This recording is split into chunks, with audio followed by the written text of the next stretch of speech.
Hey guys, I'm back with a quick tip today. I'm going to show you how to mix a vocal using only stock plugins. Now, I'm going to be doing this in Logic as all of my sessions usually are, but every DAW is going to have something like this. I went ahead and I built this track with some loops that I found on Splice in like 2 seconds. Let's go ahead and dive into the session and I will show you exactly how I mix vocals with stock plugins. All right. Here's my session. As you can see, very simple. Like I said, just a couple loops that I found off of Splice. Let's go ahead and listen to this so you can get a feel for what we're working with. I'm lost. I swear I will be better than I was. I thought that I was special, we will be together, but I've never been so wrong. All right, you get the idea. If you're just getting started with production or you're just getting started with Logic, I think this tutorial is going to be great for you. I'm going to go over here to my settings. I already saved this this channel strip just for the sake of saving some time on this tutorial, but I'm going to go through each one and show you exactly how everything works. So we're going to go over here to Vox, all stock. This is going to be our channel strip right here. The first thing that we have in here is a pitch correction module. I know just from the track naming off of this Splice sample that this is in B minor. So what we want to do is we want to get here to chromatic scale. We'll set this to a minor scale. Let's go with natural minor. And then our root note is going to be B. Let's turn off all these other plugins just so we hear the pitch correction, and we'll solo this out. I'm lost. I swear I will be better than I was. I thought that I was special, we will be together, but I've never been so wrong. Our next one is going to be our channel EQ. So this one, really what we're doing on this is we're really just kind of rolling off anything low over here that might be kind of rumbly that's going to get in the way of other things in the track. So let's go ahead and play this. I will turn this off for the moment and we can see where exactly we need to move that pass filter so we can get rid of all that rumble. I'm lost. I swear I will be better than I was. So as you can see, there's a lot of information happening between 250 to like 2000 hertz. This is a pretty good space to put that in, that low pass filter. Now I'm low. We might even be able to move that up a little bit. I'm lost. I swear I will be better than I was. Cool. I might do a little dip here. Her vocal is, is very breathy and definitely in the higher range over here. So I'm not going to do too much here. That's the thing when you're working with all of these tools. You don't want to make huge drastic cuts at the beginning. Little micro adjustments here and there is really going to be what your secret sauce is made up of.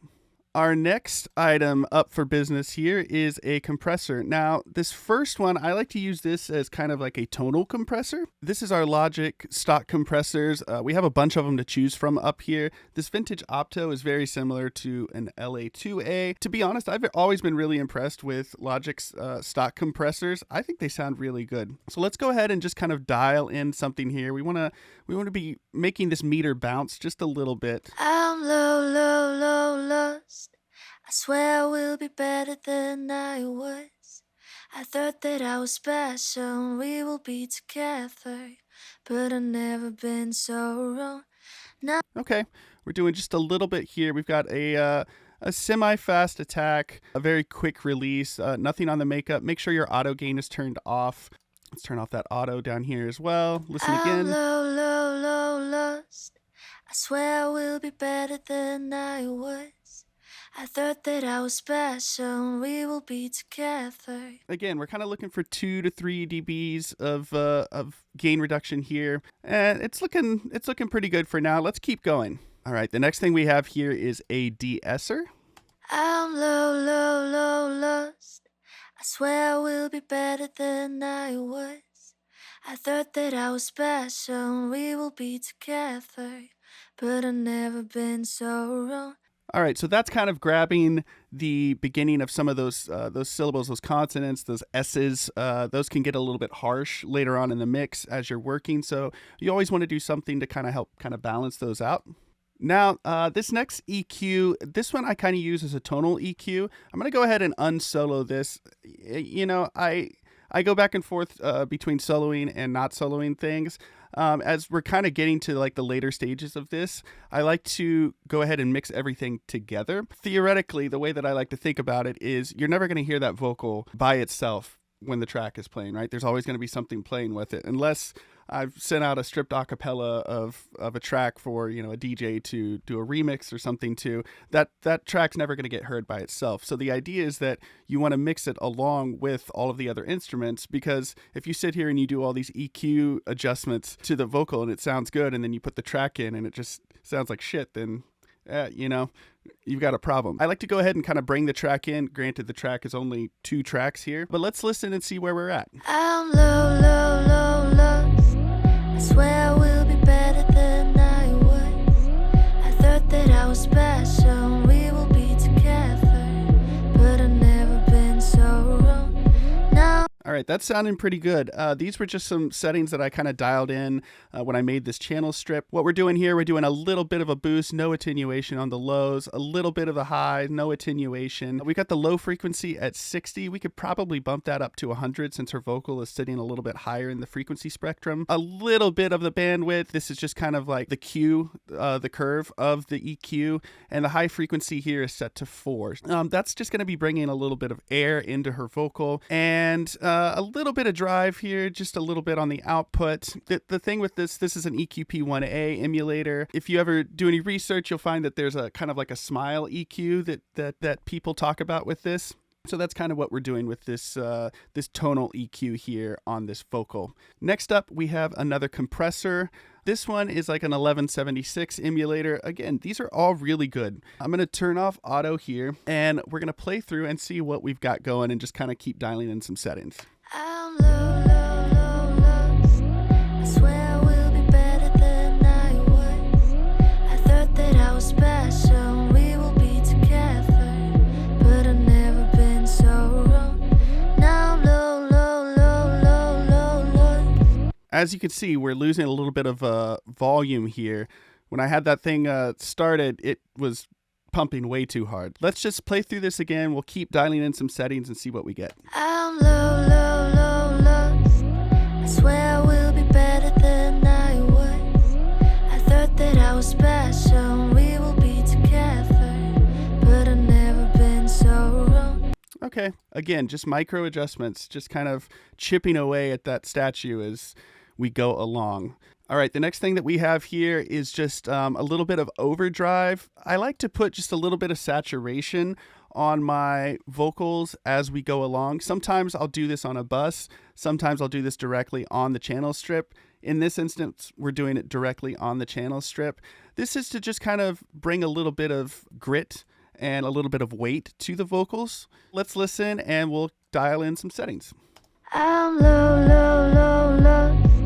I swear I will be better than I was.